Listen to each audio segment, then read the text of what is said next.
My name's Dani Ceccarelli, and I'm a marine biologist and a yoga teacher, and I live on Magnetic Island.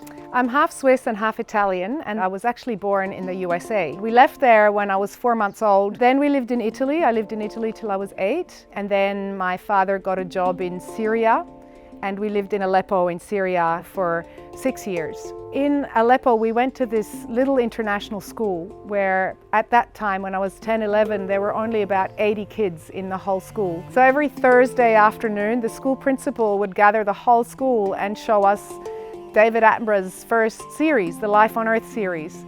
And I remember getting to the episode where it was underwater and there was scuba divers doing research, and I was like, that's what I want to do. Anyway, so I did my high school in Switzerland, and I had this opportunity to come for a holiday to Australia to visit some family friends, and their son was a marine biologist who convinced me to come to Townsville and just check out the university. When I arrived in Townsville, I took a trip to the island. I stepped off the boat onto the jetty and I thought I'd come to another country. It was a calm day, so the waters under the jetty were clear. I could see coral, I could see a turtle, and I was completely mesmerized and fascinated, and I knew I'd come to the right place. When I'm working underwater, there's this sort of moving in and out of really intense focus and just a sense of curiosity and wonder. I'm incredibly privileged because it's very rare, really, in terms of the whole human community on Earth, to get to experience that world and to be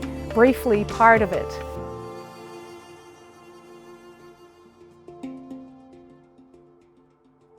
As a yoga teacher and a scientist, people often think that they're two opposing things because, you know, yoga is seen as something very esoteric and maybe not really explainable, and science is seen as this very regimented form of inquiry and of research and very logical and very structured. But I think that there's these incredible parallels between yoga and science.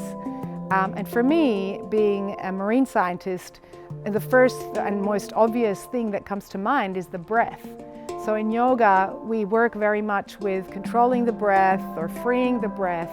And underwater, your breathing is the loudest thing that is constantly there in your ears. And so you're very aware of your breath all the time. When we're practicing yoga, the key goal is actually to pay attention to what we're doing. So to pay attention and bring the mind into the here and now. And when you're doing research underwater, that quality of attention is crucial.